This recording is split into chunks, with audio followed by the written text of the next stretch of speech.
70% of the time, people in their waking lives, they live in a very protective state. They live in a state of stress or in a state of survival.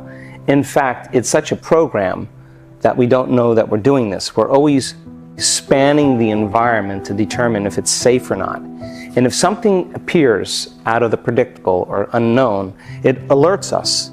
And we move into a state of arousal, and we begin to turn on the very systems that begin to say danger, threat, possible scenario that's not safe.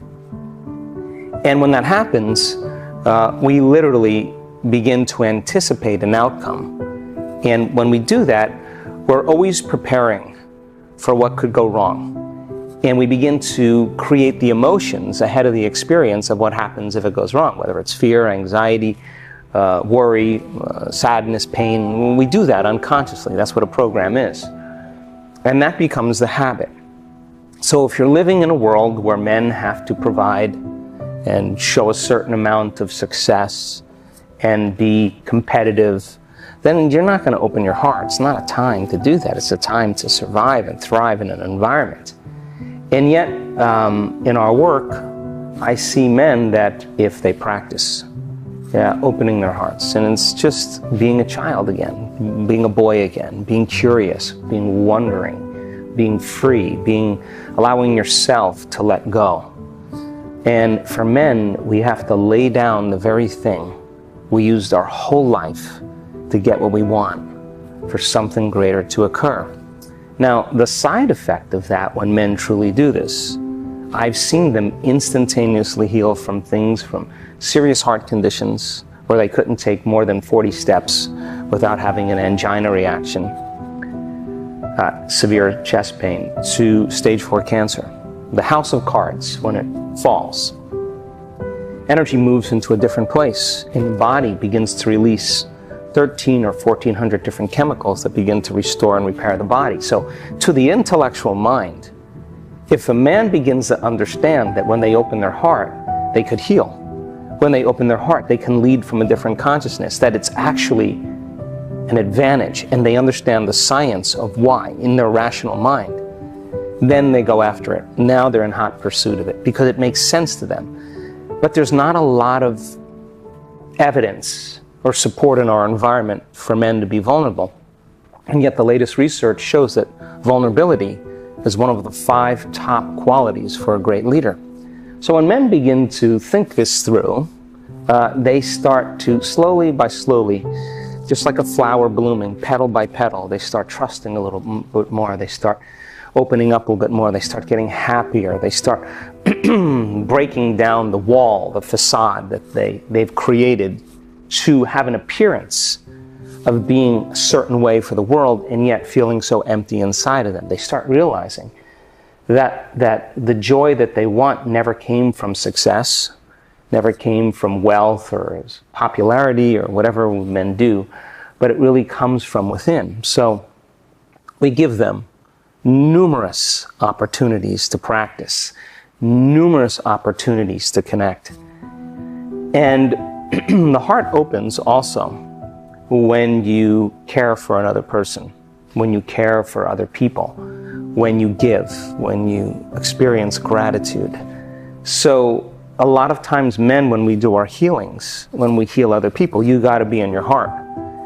And in a very indirect and sneaky way, I know that when I get men in that state and their passion to truly give, that's why they provide with such intensity, is framed in a different way, the heart opens up, and then they become more like a child again. They become free and relaxed and less rigid. So it goes against the program, and it just requires a little bit of knowledge, a greater understanding, me pushing them to that point where they start really going for it, and then setting up enough experiences for them to have it. Now, by the same means, you look at a person that could be a female that was abused as a child. She doesn't understand why she lives her life a certain way, but it's that experience that has confused her or caused her to close off from feeling certain things as well. And when she gets in situations that are unsafe, that create similar emotions, she reverts back to that little child that triggers something, and she doesn't understand why she does that. And so when you give somebody like that enough opportunities to feel safe, they're going to come up against that wall, that event. And when they move through it, their body is going to experience the freedom it felt before that event 30 years ago. And there'll be a complete reorganization of information in the body. There'll be a reorganization of body's physiology.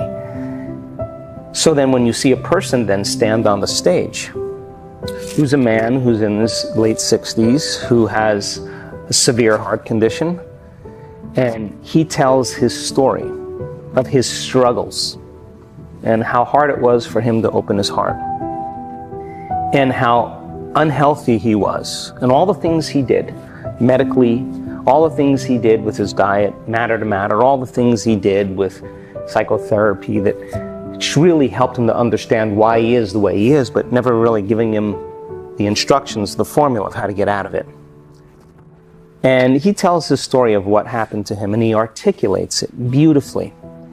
And you look out in the audience of 1,000 people, and you see men crying, because he's reaching them on some level. And he doesn't look like a movie star, and he doesn't look particularly young or successful, or looks just like everybody else, just a common person. And he tells the story of what happened to him during the walking meditation, and how he experienced in one walking meditation that he could walk the whole entire beach for the first time in 20 years without any chest pain. And he was doubting, like, this can't be. What happened? Well, he got so involved in becoming a different persona, a different personality, that he left the old person behind. And his body was believing that he was literally in the new life.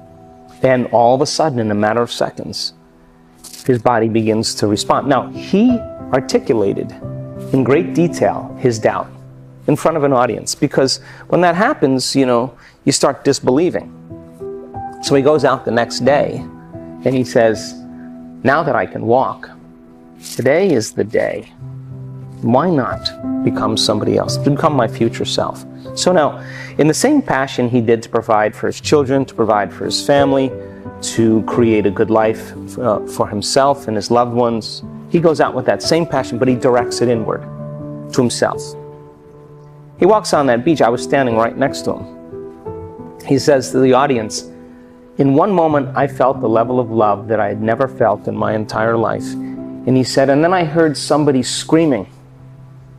And then I realized it was me, that I had never, the energy that was in my body caused me to, I had to let it out. And he said, and I had never felt anything like, I was standing right next to him. And he tells that story to 1,000 people.